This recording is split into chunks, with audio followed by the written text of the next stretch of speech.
문학으로 만나는 삶의 이야기들이 잔잔한 감동으로 찾아가는 김은자의 행복한 문학, 김은자 시인입니다.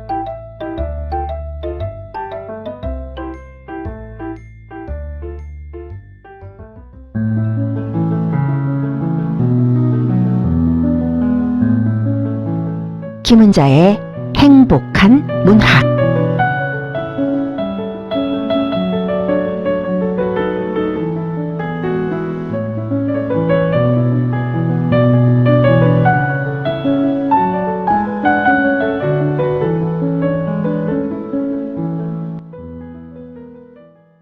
한국은 물난리에, 캐나다는 불난리에, 전 세계가 재난으로 몸살을 앓고 있는 시대입니다.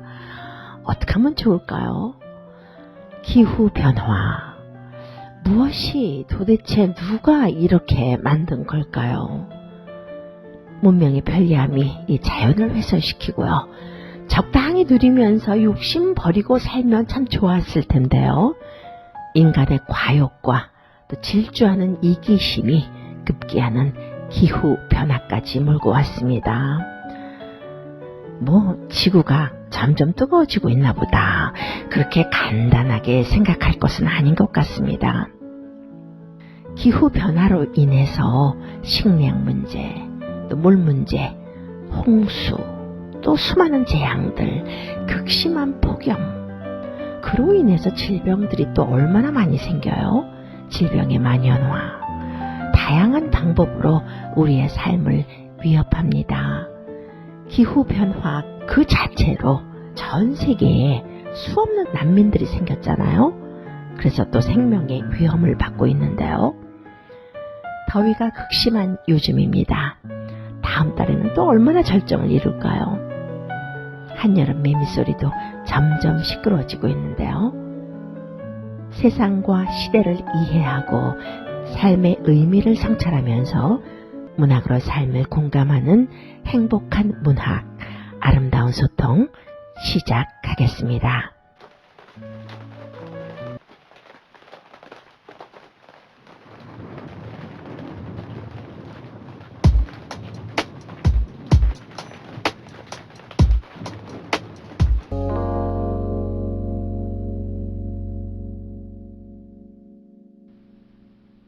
제2회 기후환경문학상 수상자가 발표되었습니다. 이럴 때일수록 문학이 더 소리를 내야 되죠. 시대가 이런데 말입니다. 기후에 대해서, 환경에 대해서 그런 작품들 당연 나와야 되지 않겠어요? 문학뉴스 시산맥이 주최한 기후환경문학상 수상자로 김인식, 손준호, 김성윤, 김성윤 시인이 공동 선정되었습니다.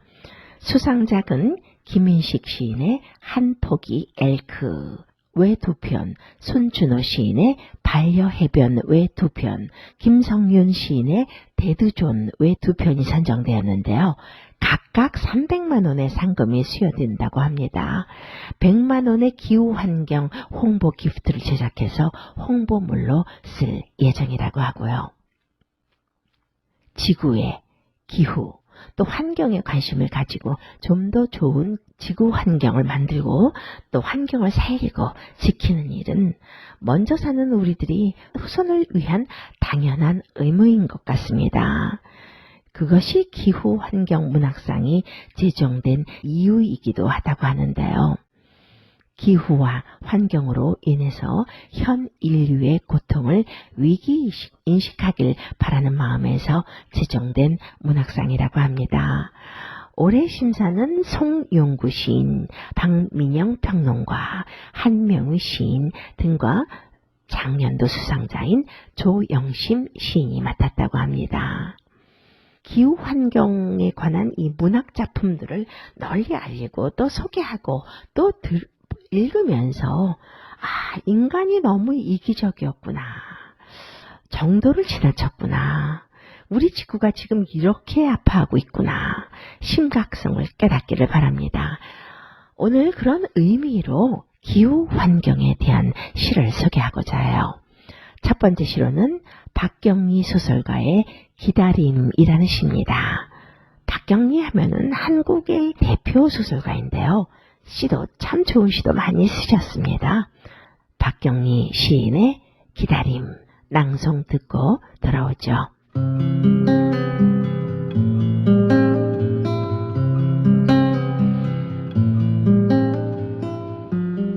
이제는 누가 와야 한다. 산은 무너져가고 강은 막혀 썩고 있다. 누가 와서 산을 제자리에 놔두고 강물도 걸러내고 터주어야 한다. 물에는 물고기 살게 하고 하늘의 새들 날게 하고 들판에 짐승 뛰놀게 하고 초목과 나비와 뭇벌레 모두 어우러져 열매 맺게 하고 우리들 머리털이 빠지기 전에 우리들 손톱 발톱 빠지기 전에 뼈가 무르고 살이 썩기 전에 정다운 것들 수천 년 함께 살아온 것 수천 년 함께 살아온 것 다 떠나기 전에 누가 와야 한다.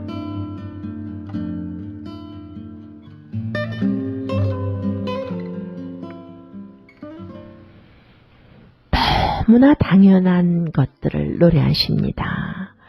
강물도 걸러내주고 물에는 물고기가 노는 것, 하늘에 새가 나는 것, 들판에 짐승이 뛰노는 것, 초목과 나비가 벌레들 어우러져서 열매 맺는 것 너무나 당연한 것들이잖아요. 그런 것들이 그런 당연한 것들이 없어진 세상이라는 겁니다. 박경리 소설가는 2008년에 돌아가셨는데요. 벌써 그 한참 전에 이 시대를 본 거예요. 아, 지구 더 이상은 안 되겠구나. 자연 파괴가 심상치 않구나. 깨닫고 시를 쓴 거죠. 그러게 말이에요. 물에 물고기가 살지 못하고 하늘에 새가 날지 못하고 초목과 나비가 어우러져서 열매를 맺지 못하는 자연 파괴가 심각한 요즘입니다. 농약 살포로 농산물이 너무나 예쁘고 반질반질해졌지만 벌레 한 마리 없잖아요. 벌레구멍 하는 곳 없잖아요. 미국에서 우리가 사는 그 주위에서도 보면 알겠지만 잔디들도요. 겉으로 보기에는 이상할 정도로 정말 너무나 파랗습니다. 정원 관리가 나쁘다는 건 아니지만 어떤 면에서는요. 곤충들이나 잡초들이 함께 먹고 살 공간이 없어졌다는 거예요. 박경리 소설가 벌써 오래전에 얼마나 답답했으면 뼈가 무르익고 살이 썩기 전에 정다운 것들 수천 년 함께 살아온 것들 다 떠나기 전에 뭔가 대책이 세워져야 한다라고 노래했을까요? 시인은 시인입니다. 이 제목을 기다림으로 지었다는 것이요. 어떤 편이 이건 너무 소극적이지 않아? 그런 생각을 할 수도 있겠지만요. 생각하게 만드는 것이 이 제목이 아닌가 싶어요. 이번에 한국에서도 산을 깎고 또 태양광 설치하고 난리를 쳐서 비가 많이 오니까 홍수가 생기고 산이 무너지고 마을을 파괴하고 차를 치고 생명을 앗아가서 엄청난 물난리를 맞았잖아요. 강은 쓰레기로 꽉 막혀서 냄새나고 썩어가고 어제 오늘 일 아닙니다. 정말 누군가 와서 무언가 대책을 세워서 산을 제자리에 놔두고 강물도 제자리에 돌려주고 자연이 숨을 쉴 수 있도록 길을 터줘야 한다는 말이죠. 슬픈 얘기입니다. 슬픈 얘기이기 이전에 또 무서운 말이기도 하고요. 우리들 머리털이 다 빠지기 전에 우리들 손톱 발톱이 다 빠지기 전에 뼈가 무르고 살이 썩어 문드러지기 전에 정다운 것들 수천 년 함께 살아온 것들 다 떠나기 전에 누군가 와서 무언가 대책을 해서 제자리로 돌려놓아줘야 한다라는 식귀.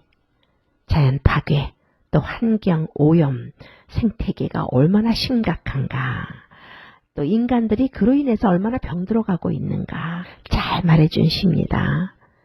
공해로 인해서 머리털도 빠지고 폐가 망가지고 농약 잘못 써서 손톱 발톱 빠지고 한국에는 농약을 하도 쳐서요. 시골에도 반딧불이 사라졌다고 합니다. 수천 년 함께 살아온 정답고 예쁜 것들인데요. 아이고, 더 이상 못 살 땅이네 하고 도망가 버린 거죠. 무언가 조처를 취해서 자연 환경을 구해야 하는 때입니다. 인내하는 마음으로 생태계가, 환경이 이래서는 안 됩니다 라고 경각심을 주십니다. 그런가 하면요, 섬뜩한 시도 있어요. 이 시를 읽으면 저는 섬뜩해지고 서늘해지는 기분이 듭니다. 서정윤 시인의 어느 날 풀잎에 베어라는 시입니다.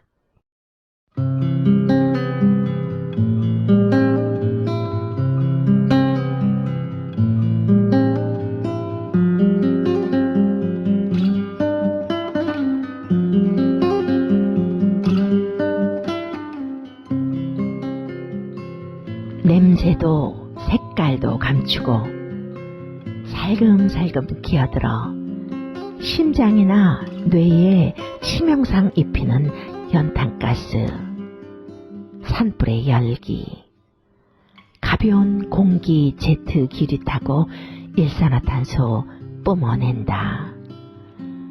갈수록 뜨거워지는 폭염은 대지를 장작처럼 바싹 말려 목숨을 위협한다. 메뚜기 떼가 케냐 인구 전체가 먹을 하루치 식량을 먹어치우고 산들, 나무, 동식물 오염으로 염색하고 있다. 균들은 서로 협조해 인간을 공격할 것이다. 인간이 쓰고 함부로 버린 대가. 균들이 태어날 환경을 만들고 있다. 소똥 위 마른 풀 깔고 소가죽 덮고 밀집된 공간. 질병, 감염, 무방비 상태에 노출된 아이들. 균들이 공기 중에 커다란 입 벌리고 혀 날름거리고 아침마다 공기오염 물결 출렁이게 하고 언젠가 우리들 몰래 공간을 야금야금 먹어 지구를 모두 정복해. 인간 내쫓고 균들이 삶의 터전 잡을 때 인간은 인간의 소리를 거두고 조용히 사라져야 할지도.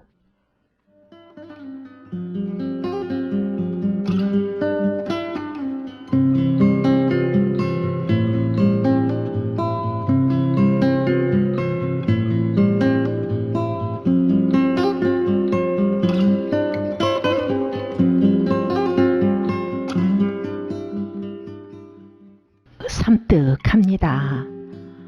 인간이 자기 편하자고 마음대로 행한 것들이 독이 되었어요. 인간 스스로 모든 것이 불확실한 시대로 만들어버렸습니다. 제목처럼 말 그대로 몽상가의 몽상 같은 시대에 살고 있습니다. 냄새도 색깔도 감추고 살금살금 기어들어 심장이나 뇌에 치명상을 입히는 줄도 모르고요.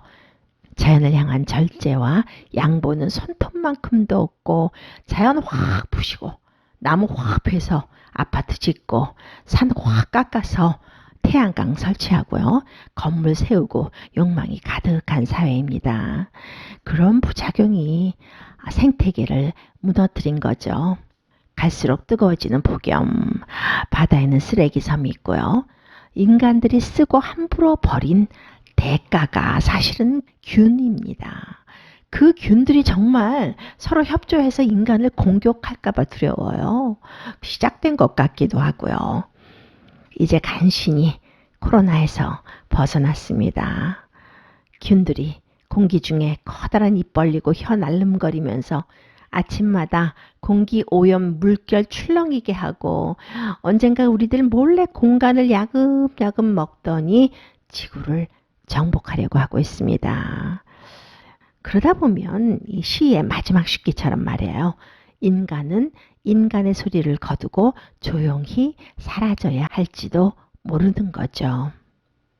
인간의 존엄성을 지킬 좌표를 제시해 주는 시입니다. 환경 생태 시 하면은 그게 어떤 시예요? 막연히 생각할 것입니다. 환경시는 환경 파괴의 문제점을 고발하고 기후변화나 환경 오염으로 인한 인간의 피해 등에 대한 각성을 촉구하는 시들을 일컫는 말입니다. 그런가 하면 생태시는 환경 오염의 문제를 넘어서 기존 세계가 가지고 있는 인간과 자연의 관계를 재정립하고자 시도하는 시고요. 그러면 생명시는 뭔가요? 하는 분들도 있을 거예요. 생명시는 환경시나 생태시보다 더 근원적이면서 이상학적으로 접근해서 생명 현상에 대한 새로운 깨달음과 우주적 생명의 인식, 또 생명의 경의를 노래한 시입니다. 생명시가 생태시보다 영성을 더 강조한 것이 아닐까 좀 생각하기도 하고요. 영어는 이 정도로만 소개하고 넘어가겠습니다. 환경 문제에 대해서, 자연 문제에 대해서 인간과 자연이, 자연과 자연이, 생명과 생명이 어떻게 하면 좀 더 잘 어우러져서 살아야 하나 깊게 생각해보는 시간이 되길 바랍니다. 오늘은 좀 사태가 사태인지라 자연재해 너무 많잖아요. 그래서 피폐된 환경, 무너진 생태계, 그로 인해서 그 생명의 위협, 그런 것들을 생각해보는 그런 시를 소개해드렸습니다. 그럼 우리는 어떻게 해요? 이런 분들 많이 있잖아요. 환경을 보호하는 방법이 여러 가지 있다고 해요. 우리가 무슨 과학자도 아니고요. 우리가 무슨 어떻게 크게 할 것은 크게 대처하는 데는 나름 전문가도 아니고 한계가 있습니다. 주위에 작은 것들이 있어요. 빗물 사용하는 것 참 좋다고 합니다. 일기예보에서 비가 온다는 걸 알게 되면 양동에 물을 모아서 그릇이나 큰 컵들 밖에 놓고요. 모은 물을 화초에 주는 것도 참 좋다고 하고요. 될 수 있으면 전등을 끄고 낮에는 창문을 통해서 들어오는 그 자연광 얼마나 좋습니까? 그런 자연광을 이용하는 것, 작은 일부터 실천하면 좋을 것 같습니다. 자연이 정말 인간에게 얼마나 많은 것을 선사해 주는데요. 정적으로, 실질적으로요. 우리가 너무 자연을 막대한 것이 아닌가 하는 생각이 듭니다. 환경 오염, 자연 파괴로 인한 재앙들 정말 안타까워요.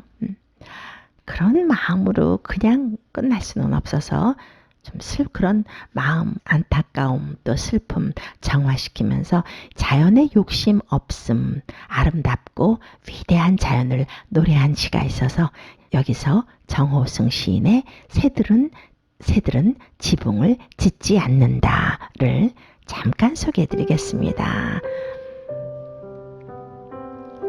새들은 지붕을 짓지 않는다. 정호승. 새들은 지붕을 짓지 않는다. 잠이 든 채로 그대로 눈을 맞기 위하여. 잠이 들었다가도 별들을 바라보기 위하여. 외롭게 떨어지는 별똥별들을 위하여. 그 별똥별들을 들여다보고 싶어하는 어린 나뭇가지들을 위하여. 새들은 지붕을 짓지 않는다.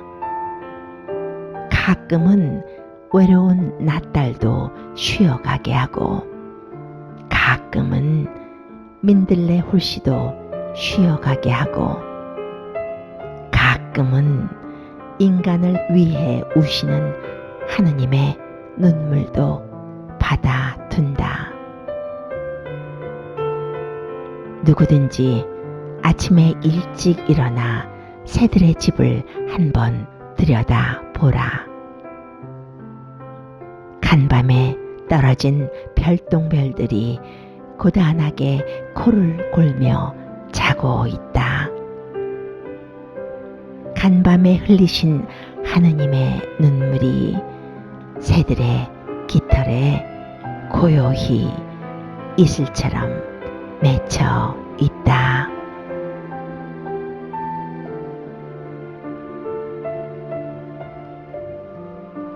새들과 더 평화롭게 나무와 더 친화적으로 그렇게 살 수 있었으면 좋겠어요. 지나가는 빗줄기에 깔깔깔 웃는 여름꽃에게 환하게 웃는 하루 되시기 바라면서 문학으로 공감하고 문학으로 촉촉한 정서를 되찾는 동포 여러분의 행복한 문학, 여기서 인사드리겠습니다. 김은자였습니다.